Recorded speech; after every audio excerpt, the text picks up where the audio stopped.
Câmara de Vereadores de Balneário Camboriú. TV e Rádio Câmara. Câmara Cidadã.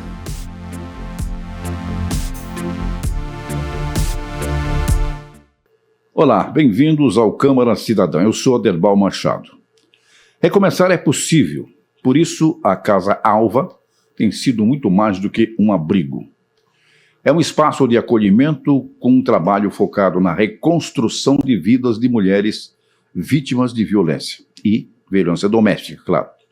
Com mais de 2.500 pessoas atendidas ao longo dos anos, hoje a Casa Alva é a maior organização da sociedade civil em Santa Catarina, com vagas para mulheres vítimas de violência, contando com uma equipe especializada de cerca de 60 profissionais.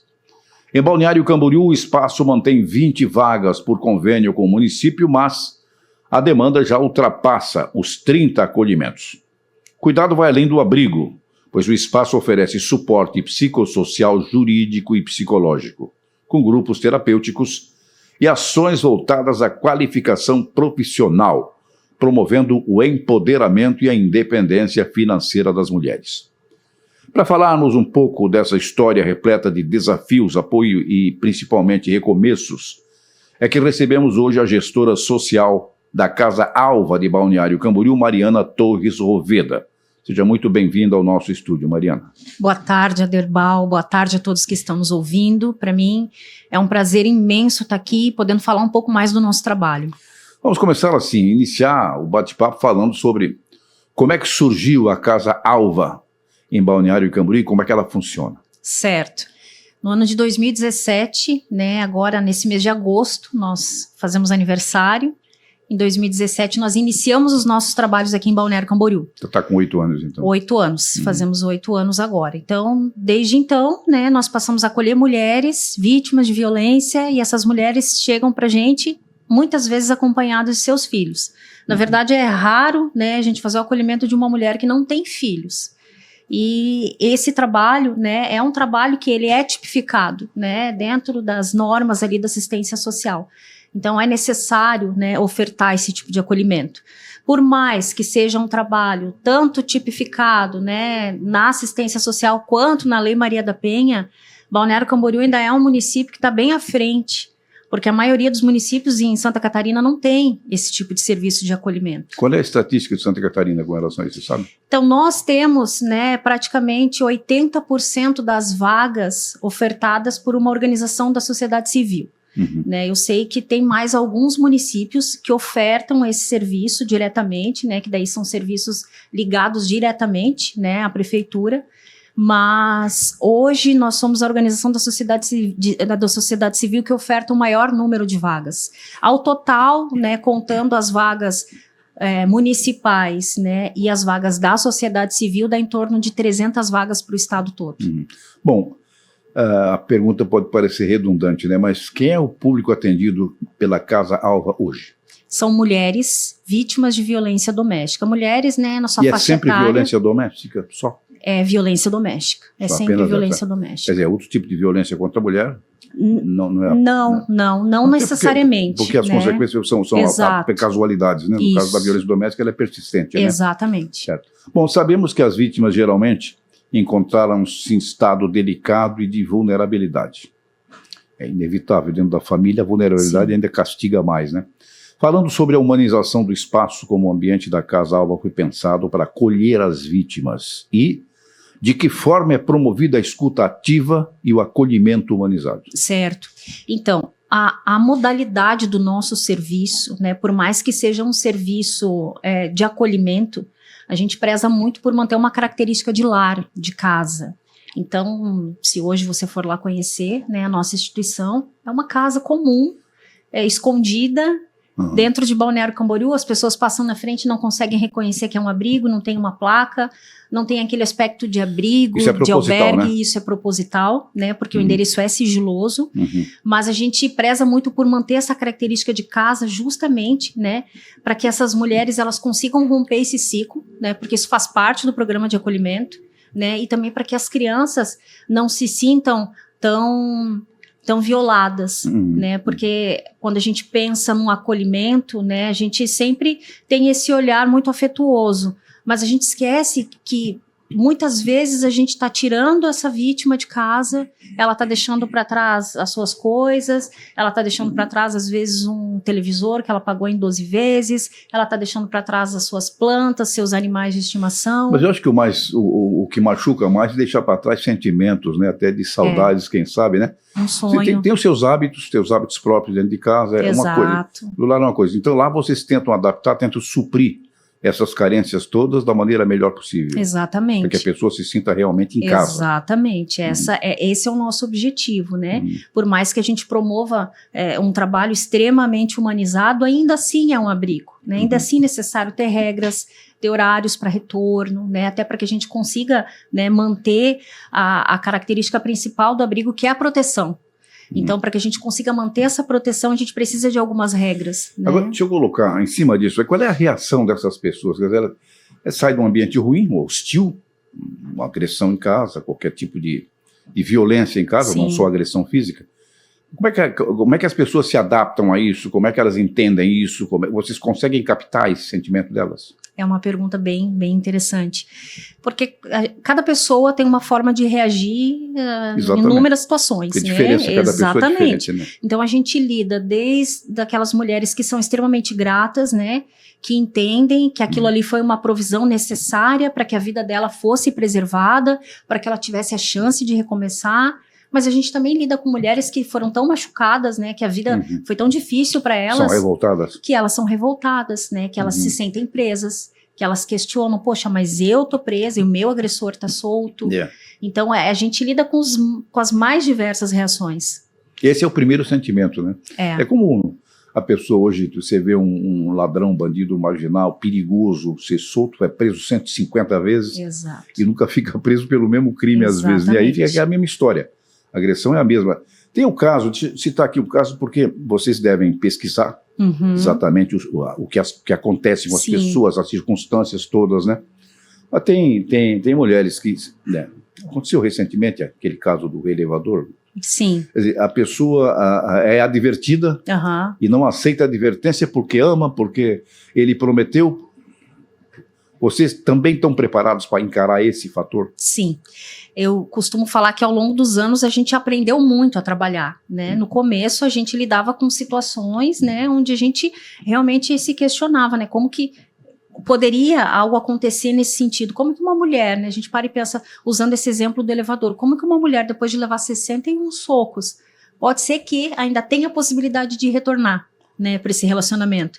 Porque hoje está todo mundo impactado com essa situação. Sim. Mas se amanhã ou depois sair uma notícia que ela retornou para esse homem, né, para a gente já não gera mais tanto impacto, porque a gente está acostumado a lidar com esse tipo de situação. Eu estou questionando exatamente por isso, porque o episódio dos socos no elevador, ele sucedeu a um fator lá atrás, segundo eu li a história, que foi o que ela já tinha pressão, já tinha pressão, inclusive física, em cima dela, quer dizer, já tinha um indício de violência. Isso. E ela foi advertida e não levou em conta. Isso. Por isso, é esse fator que eu estou dizendo que tem. Exatamente. As pessoas não levam em consideração. Não levam. Tanto é que os nossos acolhimentos, eles nunca acontecem depois da primeira agressão. Nunca.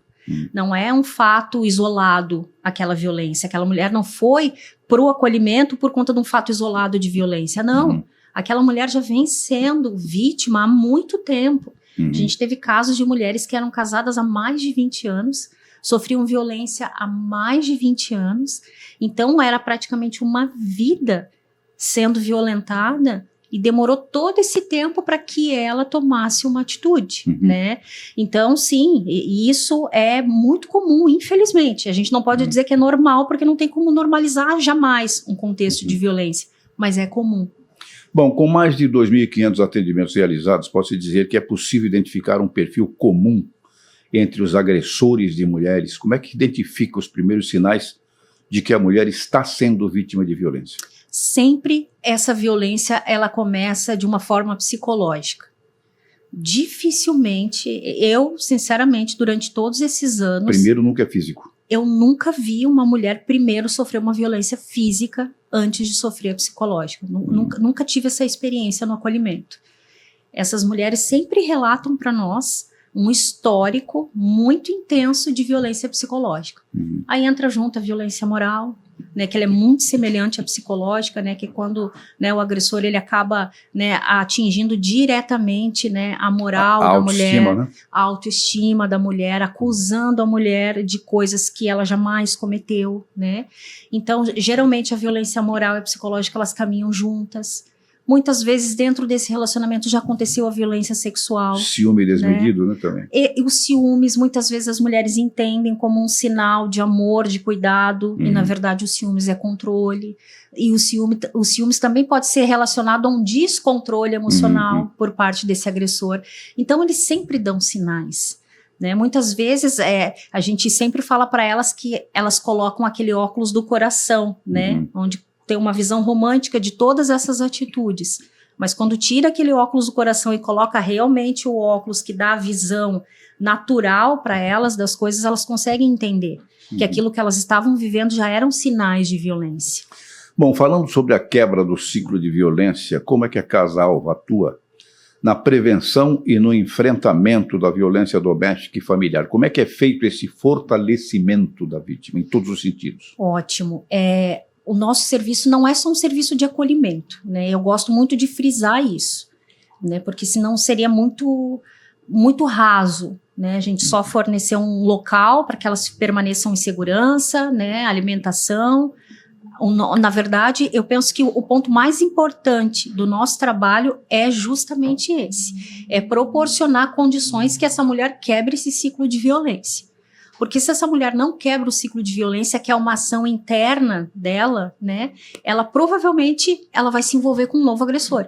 Pode ser que ela não retorne para aquele relacionamento, mas é bem provável que se ela não muda algo dentro dela, ela acaba encontrando em um outro relacionamento também sinais de violência. Então, a gente faz esse trabalho, nós temos dentro da instituição psicóloga, assistente social, a gente também trabalha em parceria com a rede, né? Nós temos uma parceria com a Univale, onde as psicólogas da Univale vão até a instituição, fazem o acompanhamento terapêutico. Nós temos as nossas escutas, onde a gente consegue identificar as demandas dessas mulheres.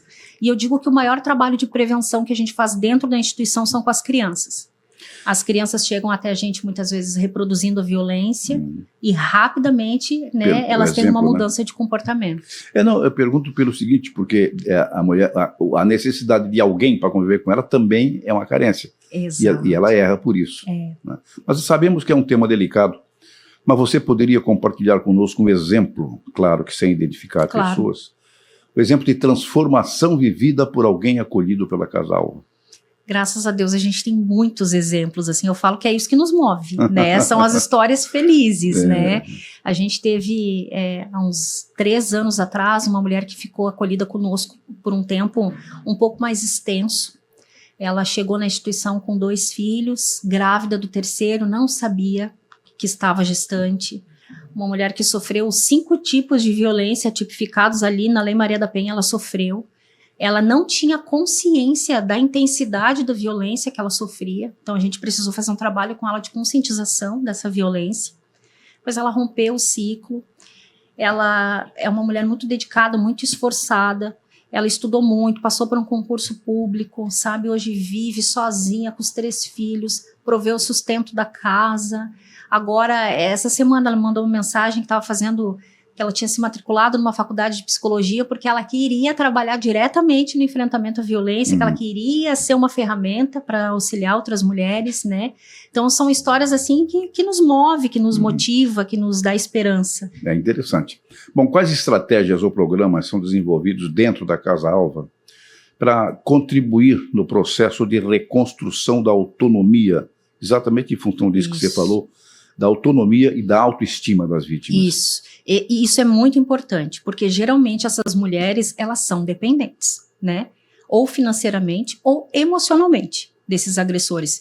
Quase sempre são dependentes financeiramente também, porque isso é uma das características do relacionamento abusivo, né? Esse homem não deixa essa mulher muitas vezes trabalhar, não deixa essa mulher ter uma profissão, não deixa essa mulher ter esse investimento pessoal, né, de qualificação profissional.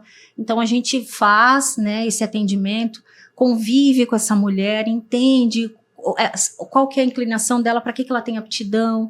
E conforme ela vem sinalizando para nós, a gente vai encaminhando ela, né, justamente para a área que ela quer se profissionalizar.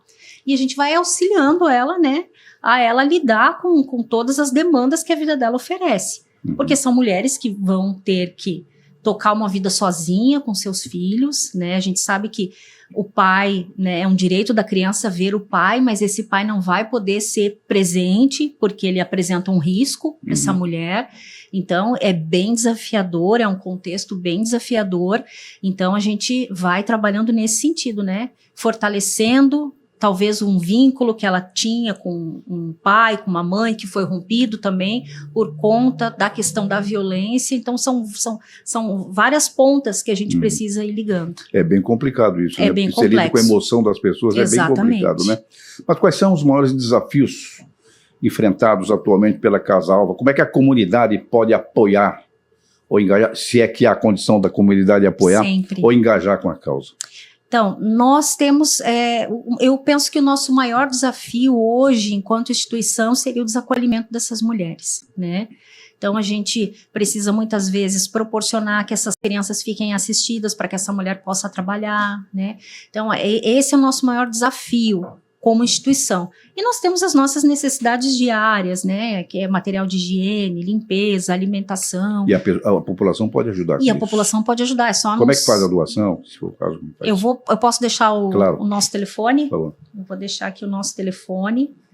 O pessoal também pode nos acompanhar nas redes sociais, que é @CasaAlvaSC.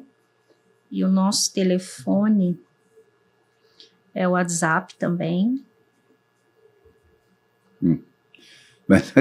47 99110 7041. 99110 7041. Isso. Ok.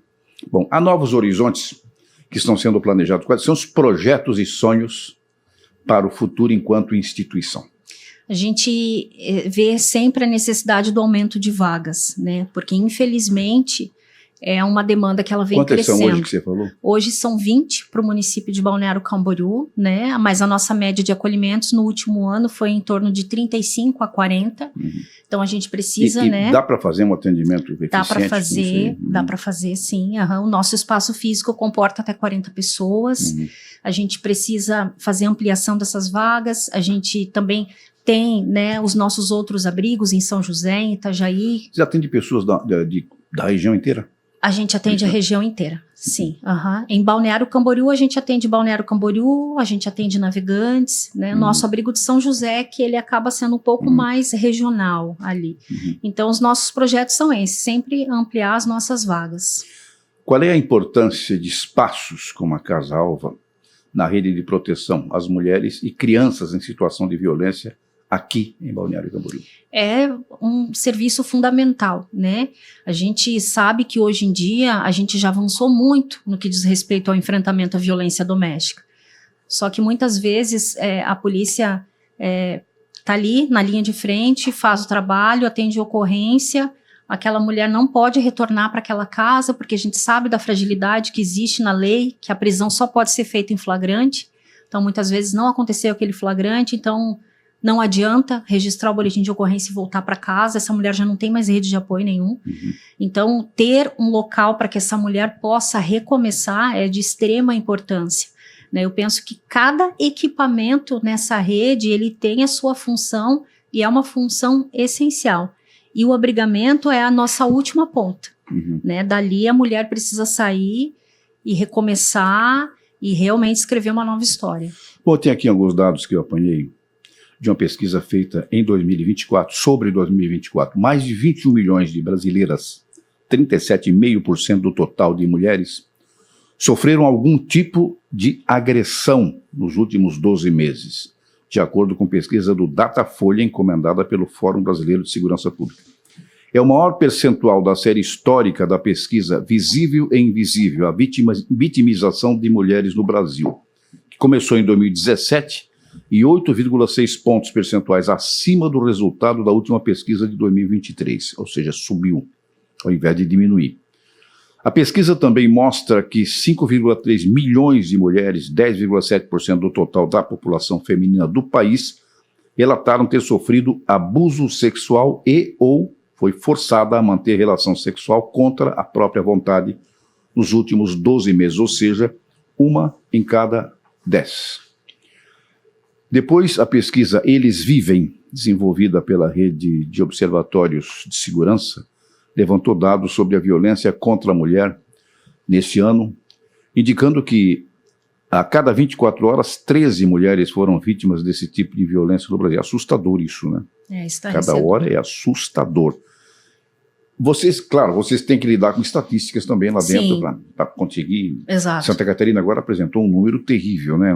Que é considerado um estado primeiro mundo nesse aspecto, foi horrível, né? Horrível. Então o negócio, como é que vocês têm esses estudos todos para poder moldar o trabalho de vocês, inclusive? Sim, a gente também produz alguns dados, né? Quando nós iniciamos o trabalho lá em 2017, nós não tínhamos ainda o Observatório da Mulher, que é onde a gente consegue ter acesso, né, a grande parte desses números. Então nós não tínhamos estatísticas. A gente precisava fazer uma justificativa para o serviço e nós não tínhamos estatística. Então hoje a gente tem essas fontes, né, e a gente também produz algumas estatísticas, né, faixa etária, né, que é a maior faixa etária de mulheres agredidas, né, o tempo, né, de relacionamento. Então muitas coisas a gente consegue, né, coletar informações, né, com o público que a gente atende.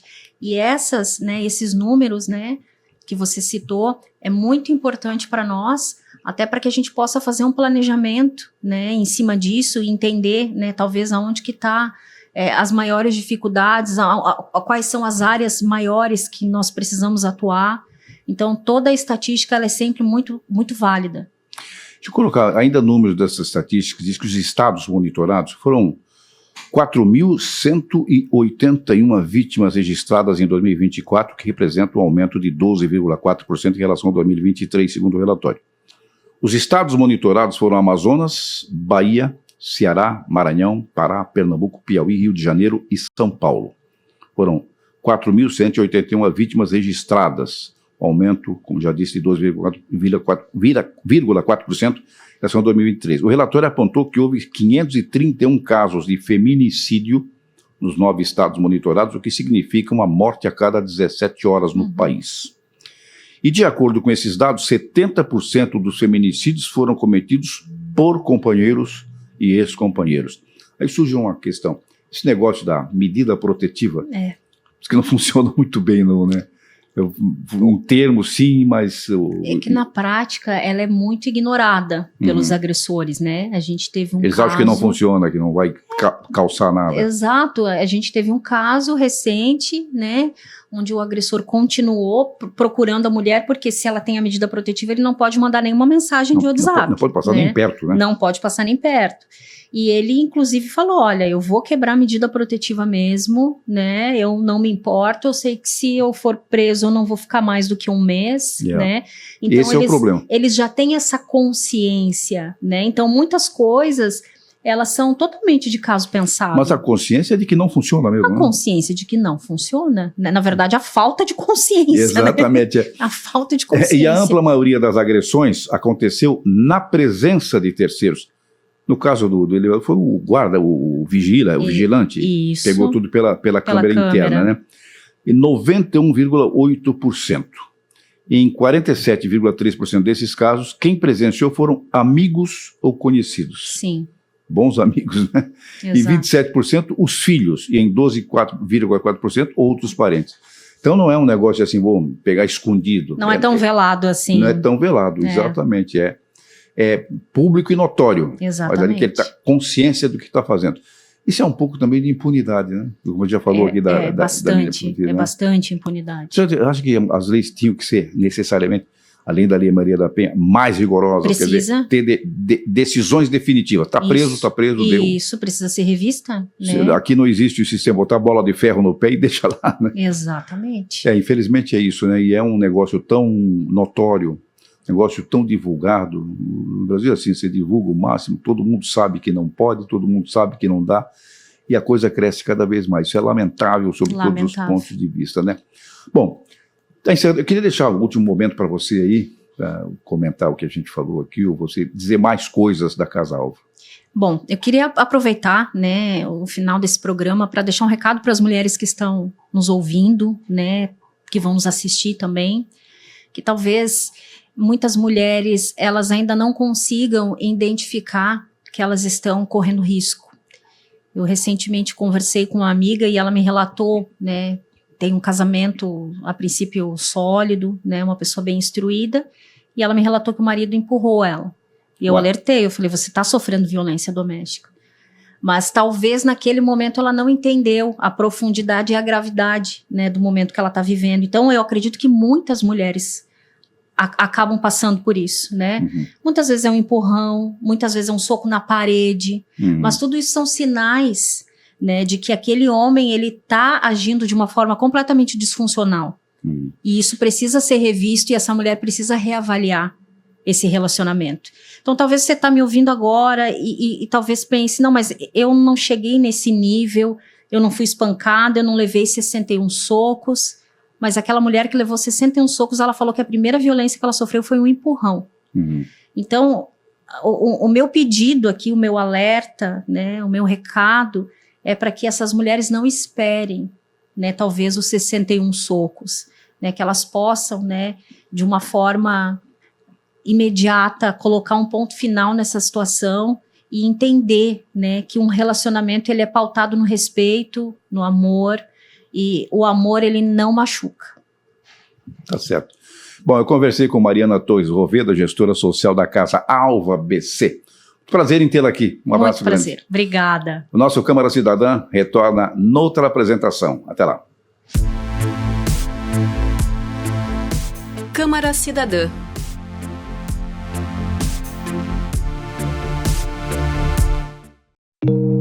Câmara de Vereadores de Balneário Camboriú. TV e Rádio Câmara.